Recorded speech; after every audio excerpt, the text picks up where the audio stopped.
યુવાનોની જરૂર છે। આ દેશને સુદૃઢ સ્નાયુવાળા અને દૃઢ મનોબળવાળા યુવાનોની જરૂર છે અને એવા યુવાનો એ રમતના મેદાનમાંથી આપણને મળે છે। સાહેબ, આ કાર્યક્રમનું આયોજન જ્યારે થયું, રાજુભાઈ, આદરણીય ગૌરીશંકર દાદા અને આખા ઘટકના બધા જ લોકો, ભાઈ શૈલેષભાઈ ને બધા જ બિરોબીઓ અમને મળવા આવ્યા। કાર્યક્રમનું આયોજન અને આજે પૂર્ણાહુતિ જ્યારે થઈ, અનેક આરો અવરોહની વચ્ચે આ કાર્યક્રમ સમાપન થઈ રહ્યો છે। અનેક આરો અવરોહની વચ્ચે, અનેક ચડાવ ઉતારની વચ્ચે આ કાર્યક્રમ જ્યારે સંપન્ન થઈ રહ્યો છે ત્યારે ઘણા બધા લોકોએ ક્યાંક ને ક્યાંક ટીકા કરી કે આ ગુજરાત ગુરુ બ્રાહ્મણ સમાજને આ ક્રિકેટ ટુર્નામેન્ટની ક્યાં જરૂર છે? અરવિંદભાઈ, આવી વાતો આવી। સાહેબ, એ બધા લોકોને મારે અહીંથી કહેવું છે કે સાહેબ, આ ક્રિકેટ ટુર્નામેન્ટથી આ સમાજે શું મેળવું ને, એ તો 3 દિવસ અહીં આવવું હતું ને તો ખબર પડે કે ગુજરાત ગુરુ બ્રાહ્મણ સમાજના ખાતામાં નફો કેટલો આવ્યો છે। સાહેબ, આપણે બધા સરવાળે પ્રોફેશનલ માણસો છીએ, નફાને જોવાવાળા માણસો છીએ। મને ગૌરવ થાય છે, હું આમ આવ્યો સવારથી તો આમ બધા અલગ લોકોના ચહેરા મોહરા જોતો હતો। અહીંયા ક્યાંક કોઈક વલસાડનો કોઈ ચોકો છકો મારતો તો મારી બહેનો કૂદીને તાળી ઉપાડતી હતી। સાહેબ, કોઈક ભાવનગરનો કોઈક મિત્ર કંઈક ચોકો છકો મારે તો એન પાછી ડિસ્કો થતો હતો। સાહેબ, કચ્છમાં નાનો ટેણીઓ કેટલા 24 દડામાં 48 રન મારી ગયો। સાહેબ, કચ્છ આખું હિલોળે ચડ્યું હતું। આ ઘટના સવારથી હું જોતો હતો। સાહેબ, ગુજરાત ગુરુ બ્રાહ્મણ સમાજના ઇતિહાસની અંદર ક્યારેય ન ઘટી હોય ને એવી વિરલ ઘટના સાહેબ ઇતિહાસ જેનો સાક્ષી બન્યો છે અને એના માટે સાહેબ જેટલા અભિનંદન આપીએ ને એટલા રાજુ મહારાજને ઓછા છે। જેટલા અભિનંદન આપીએ સાહેબ, એના માટે જેટલા અભિનંદન આપીએ એટલા ગૌરીશંકર દાદા અને નવસારી અને વલસાડ જિલ્લા ઘટકને ઓછા છે। એના માટે જેટલા અભિનંદન આપીએ ભાઈ શૈલેષભાઈને ઓછા છે। ત્યારે સાહેબ આપણને એક મોકો આપ્યો છે। આ માંડવા આ રાજુ મહારાજને મને આમ 1-2 ઘટનાઓ મેં જોઈ, મને ઉપર બેઠા મનમાં એવું થતું હતું કે આને હનેપાત શું ઉપડ્યો છે? અમારા કાઠિયાવાડમાં એમ કે હનેપાત ઉપડ્યો છે। આવો હનેપાત ઉપડ્યો, 15-20 લાખ રૂપિયાનો ખર્ચો કરવાનો। સાહેબ, આપણે આપણા મા બાપ જ્યારે સ્વર્ગવાસ થાય ને ત્યારે એની વાહે નાયતનું તેડું કરીએ છીએ વિનોદ દાદા, અને પરગણું જમાડીએ છીએ। મને એવું લાગે છે કે એની પેઢીઓ સુધી આખા ગુજરાત ગુરુ બ્રાહ્મણ સમાજને અહીં બોલાવી જમાડી એનો યજમાન બની અને એવડું મોટું પેઢીનું પુણ્ય આ માણસે ભેગું કર્યું છે। એને જેટલા અભિનંદન આપીએ ને એટલા ઓછા છે। આપને હું લાખ અભિનંદન આપું છું। આપના જેવો નર યુવાન, આપના જેવો વ્યક્તિ અમારા સમાજની અંદર છે ને એનું અમને ગૌરવ છે। સાહેબ, એનું અમને ગૌરવ છે। સાહેબ, એઠા આજે કૂતરું નથી મરાતું, એઠા એટલે કૂતરું અમારા કાઠિયાવાડમાં ધોળકિયા સાહેબ, હાથ એઠો હોય ને તો કૂતરાને મારવામાં એકાદો સોખાનો દાણો કૂતરાને જો ખાવા મળી જાય, આટલા કંજૂસના પેટના આપણે જોયા છે। અને એવા સંજોગોમાં સાહેબ મેં આ બધા છોકરાઓ મને કહેતા હતા એ કે મજા પડી ગઈ, મજા 3 દાડા નકરી જલસી કરી જલસી। કોઈક વાર ભાજી પાવ પુલાવ આવે, ક્યાંક રસ આવે, હજી સીઝન શરૂ નથી પહેલા આ માણે આપણને રસ ખવડાવ્યો સાહેબ। એટલે જેટલા અભિનંદન એને આપીએ ને એટલા ઓછા છે।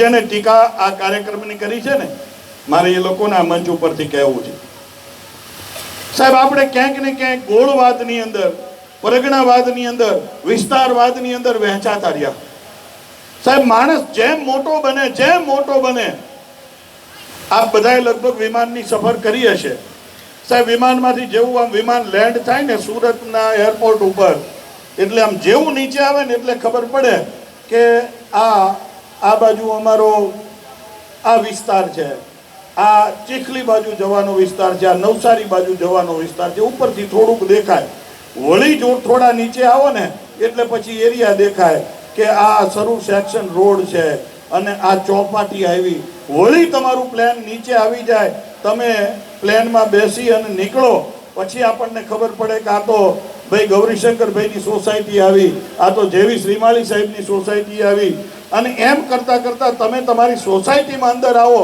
એટલે પછી પાછું થાય કે આ તો જયરામભાઈનું ઘર છે, આ તો અરવિંદભાઈનું ઘર છે, આ કાંતિભાઈનું ઘર છે. વળી તમે તમારા ઘરની અંદર આવો એટલે આ તમારા પુત્રવધૂનો રૂમ છે, આ તમારા દીકરાનો રૂમ છે, આ તમારો બેઠક રૂમ છે. સાહેબ, આ દાખલા ઉપરથી મારે તમને સૌને કહેવું છે કે માણસ જેટલો નીચો આવે ને એમ વહેંચાતો જશે. યાર, ઉપર ઉઠો, ઉપર ઉઠો. ટીકા કરવા વાળાને મારે કહેવું છે કે વિચારોથી ઉપર ઉઠો. સાહેબ, ઉપર ઉઠશો ને તો કુદરત ने हमें दी थी एक ही धरती, हमने कहीं भारत कहीं ईरान बना दिया. साहब, ક્યાંય ભેદ રેખાઓ નહોતી, ક્યાંય એવા કોઈ લીટાઓ નહોતા. સાહેબ, કયું 28 128 નું પરગણું, કયું ઝાલાવાડનું પરગણું, કયું ફલાણાનું પરગણું. ઉપર ઉઠશો ને તો આ ભેદ રેખાઓ ભૂલાઈ જશે.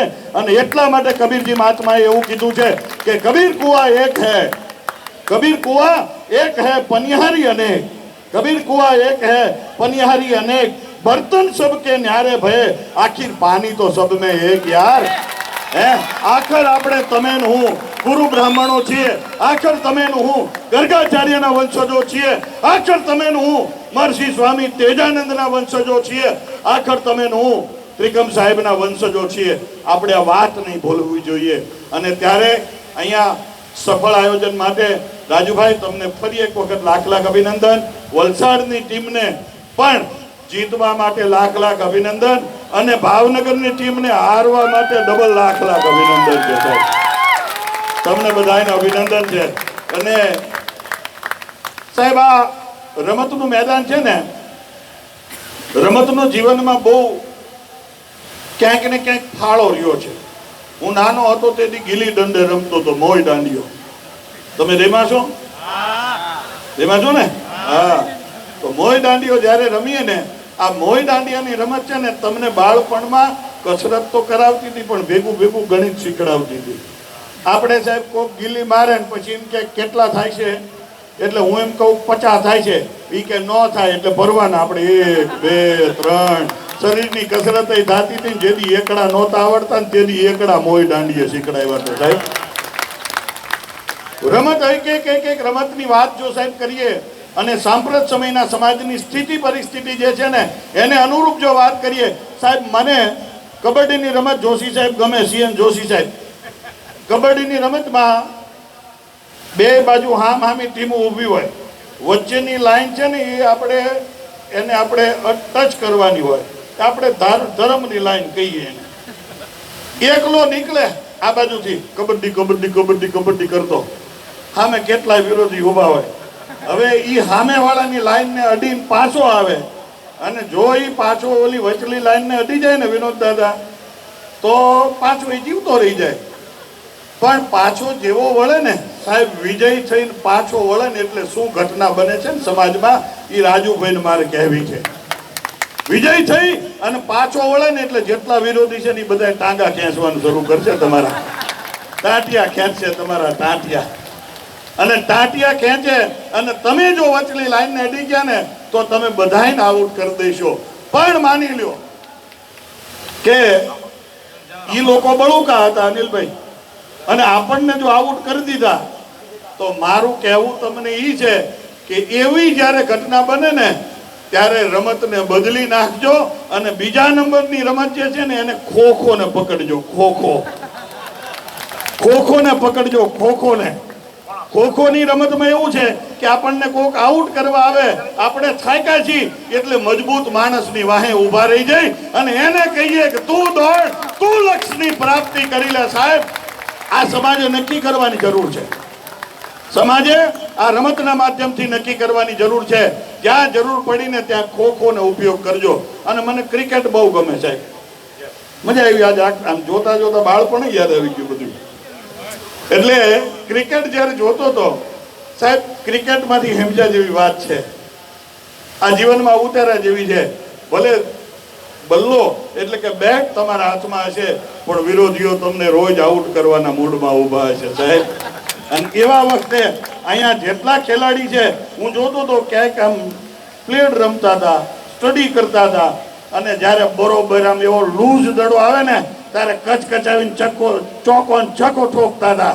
સાહેબ આ રમત ઉપરથી નક્કી કરવું પડે રાજુભાઈ કે જ્યારે જ્યારે એવો કાચો પોચો દડો મળે ને તેની કચ કચાવીને છકો ઠોકો, દડો બહાર કાઢી નાખો. સાહેબ આ સમાજની અંદરથી એવા વ્યક્તિઓને બહાર કાઢો, એવા વ્યક્તિઓને બહાર કાઢો સાહેબ, અને કચકચાવીને છકો મારો, કચકચાવીને વિજય થાવ. સાહેબ સ્થિતિ સમાજની આજે એવી છે, હું ફિલ્ડિંગની અંદર જોતો હતો સાહેબ, જે બાઉન્ડ્રી ઉપર નથી હાલેવા એ વિકેટ ઉપર થઈને ઉભા લ્યો, જે બાઉન્ડ્રી ઉપર દડા નથી રોકી શકતા ઠામકા ધોળકિયા સાહેબ, ઈ મારા બેટા કા વિકેટ કીપર થઈને ઉભા છે, કાં તો અમ્પાયર થઈને ઉભા છે. એટલે આ તમારી જાતને વિચારો અને પછી નક્કી કરો આવો રમતના મેદાનમાં. સાહેબ અનેક વાતો આપ સૌની વચ્ચે કહી શકો એમ છું, પણ સમય નથી. મારે આજે 2 કાર્યક્રમ અહીંયા વર્તમાન સાંસદની સાથેના હતા. ધારાસભ્ય ભરતભાઈ મારી રાહ જુએ છે અને મને લેવા ધીરજભાઈ ને બિપિનભાઈ બધા આવ્યા છે, એટલે વિશેષ કંઈ વાત આજના તકે નથી કરતો, પણ બધા જ મિત્રોને મારી ખૂબ ખૂબ શુભેચ્છા છે. સાહેબ આજની ટુર્નામેન્ટની અંદરથી એક અલગ પ્રકારનો ગુજરાત ગુરુ બ્રાહ્મણ સમાજની અંદર એક આત્મભાવ બન્યો છે, એક અલગ પ્રકારનું વાતાવરણ બન્યું છે. અને યુવાનો સાહેબ કચ્છ કાઠિયાવાડનો યુવાન હોય એ નવસારી અને વલસાડના યુવાનને પોતાનો ભાઈ માનતો થયો છે. સાહેબ આનાથી બીજો મોટો નફો કયો હોય શકે યાર? એવા અનેક યુવાનો અહીંયા ઉપર બેઠા બેઠા અમે નક્કી કરતા હતા કે સાહેબ ગુજરાત ગુરુ બ્રાહ્મણ સમાજની સિઝનની અંદર જો ટીમ તૈયાર કરીએ ને તો કોઈના બાપની ત્રેવડ નથી કે આપણા છોકરાઓને કોઈ હરાવી શકે. અને આ દિશા તરફ આપણે વિચારવાનું શરૂ કરો, આ દિશા તરફ આપણે વિચારવાનું શરૂ કરો. એક એક જિલ્લાની અંદરથી એવા આભાન પ્રતિભાવાળા અહીંયા ભાઈનું સન્માન કર્યું, આફ્રિકામાં જઈને આવ્યો. સાહેબ આપણી છાતી ફાટા થવી જોઈએ કે ગુજરાત ગુરુ બ્રાહ્મણ સમાજનો એક યુવાન મોહનદાદા આફ્રિકામાં જઈને રમી અને વિજય થઈને આવે. એ સમય તમે મેં જોયો છે, આપણા સમાજે લોટ માગી માગીને મરી ગયા હે, અને એના બદલે આજે યુવા ધન આજે જે આપણી સામે છે એ આ સમાજના ભાગ્ય ખુલ્યા હોય ને એવું લાગી રહ્યું છે. ત્યારે ફરી એક વખત આપ સૌને ખૂબ ખૂબ શુભેચ્છા, ખૂબ ખૂબ શુભકામના. ફરી વખત ક્યારેક પાછા સારા પ્રસંગે મળીશું, ત્યારે સમાજની ચિંતા કરીશું. પણ સમાજની અંદર જે અનિષ્ટો છે, જે દુષ્ટો છે, એની સામે સાચી વાતના આપ સૌ વાહક બનજો, આપ સૌને પ્રાર્થના કરું છું. નહીંતર આ સમાજનું જે ભવ્ય અને દિવ્ય વારસો જોવા માંગીએ છીએ, આ સમાજને જે દિશા અને દ્રષ્ટિ તરફ લઈ જવા માંગીએ છીએ, કદાચ મોડું ન થઈ જાય એની ચિંતા આપ સૌ કરજો. અને ખાસ કરી અને યુવાનો જે છે એ તો સામાજિક ક્રાંતિના પ્રેરણા છે. યુવાનો રમતના મેદાનથી માંડી અને સામાજિક ક્રાંતિ કદાચ કોઈ કરી શકે ને સમાજની અંદર, તો આ નવલોહિયાઓ યુવાનો કરી શકે. એટલે સમાજનું ભાવિ આપ સૌના હાથમાં છે, અને કઈ દિશા તરફ સમાજને લઈ જવો એનું મનન ચિંતન સૌ સાથે મળીને કરજો. અને આવા સારા અને સુંદર કાર્યો અને કાર્યક્રમોની અંદર કાયમી આપણે સહભાગી બની અને આપણી સંસ્કારિતાને દર્શન કરાવીએ. એ આપ સૌએ મારું સ્વાગત સન્માન કર્યું, એના માટે આપનો કાયમી ઋણી છું. ધન્યવાદ.